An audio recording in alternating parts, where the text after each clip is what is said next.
Good morning mga ka-farmers. Welcome po ulit dito sa ating channel. So, update po ngayon mga ka-farmers dito sa aking mix na Galaxy at saka Mistisa F1. So, bali ika 98 days na po ngayon. So, lagpas na rin po 3 buwan. At ika 13th harvest ko po ngayon. So, kumunti na nung 12 harvest ko po mga farmers, kumunti na po yung nakuha ko po dito. Dahil grabe po yung sunod-sunod na ulan dito nung bagyong Guring. So 4 na araw na sunod-sunod na pag-ulan.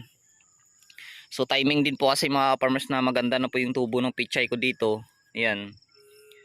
So doon rin naman po na sunod-sunod yung ulan. Kaya makapal sana ito. Ngayon yung damo na yung makapal. Maganda po yung tubo niya to na hindi po masyadong inulanan.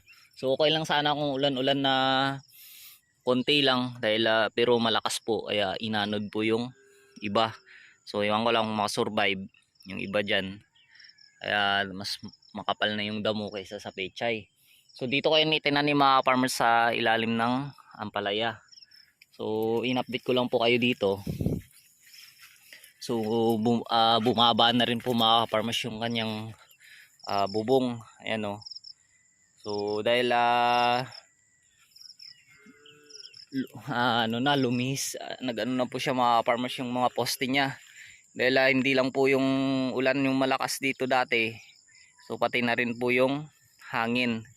So buti na lang at may natumba po dito mga farmers. Nabali po kasi yung poste ng ito po, yung kawayan. Dahil yung mga poste na gamit ko po dito ay dati pa pong galing sa ampalaya ko na rin. So bali ilang beses ko na rin po yung ginamit. So yan mapapansin nyo mga farmers, so okay pa rin po yung kanyang mga bunga. So yun nga lang, kakaunti na lang po. So kasi yung last harvest ko nung 12 harvest, so 19 kilos na lang po yung nakuha ko. Yun na po yung bumaba. So yung ngayon medyo tataas siguro mga farmers dahil bali pang 4 na araw na rin po kasi ngayon na hindi umulan. So umuulan-ulan naman po siya tuwing gabi. So hindi naman malakas, di po siya malakas na ulan. At ito naman po mga farmers yung dati na natumba. So natumba po kasi ito nung dinaanan po ng baka. So nakawala po kasi yung baka ko. Tapos itinayo ko lang po to siya mga farmers. Hindi ko nga sana to itatayo dahil sabi ko pero sayang dahil mga buhay pa naman, isang puno lang naman kasi yung nabunot. Kaya itinayo ko na siya. Kaya ayan, may kunti pa siyang bunga. Sayang din naman po kasi dahil wala pa tayong pasunod na ano. So naging busy rin ako mga farmers sa nakaraang araw dahil at medyo puyat tayo dahil kakapanganak lang po ni Mrs. Kaya madalang lang po ako mag-update po dito sa aking mga pananim. So yun lang po mga ka-farmers, bali mamimitas po muna ako dahil maaga pa po ito i-deliver. I-update ko na lang po kayo mamaya kung mga ilang kilo po yung napitas ko. So ito na po mga ka-farmers ang na-harvest ko.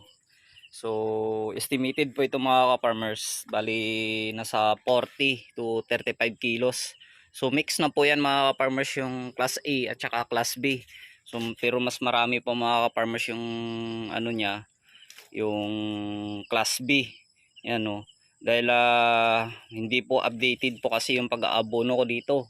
Lalo na po minsan na tuloy-tuloy po yung ulan, hindi na po ako nag-aabono. So isinako ko lang po yan mga ka-farmers dahil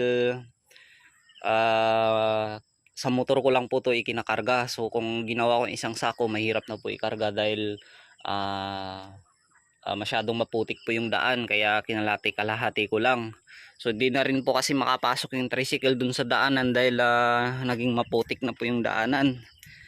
Dahil marami na pong dumadaan ng mga karo, yung mga karo po ng hand tractor dahil kinakargahan po ng palay dahil tagkapas na rin po kasi ng palay dito sa amin. Kaya yung daanan so nasisira. Okay lang sana kung hindi maulan. kaya hindi siya maputik, pero ngayon ay minsan umuulan-ulan kaya nasisira yung daanan. So yun lang po mga ka-farmers, no, yung napitas ko dito sa pang 13th harvest.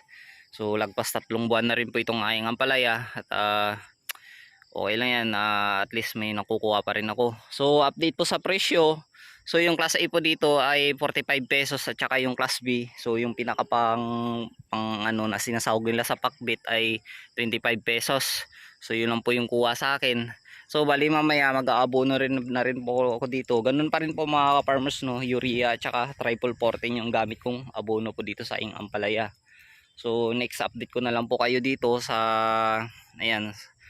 Ayan, yan po yung huli kong itinanim. So hindi pa po yan tapos yung ginagawa ko diyan. So busy pa tayo mga ka-farmers, no. So yun lang po. Ayan, maraming salamat po sa lahat na sumusuporta po dito sa aking channel. God bless po at saka happy farming.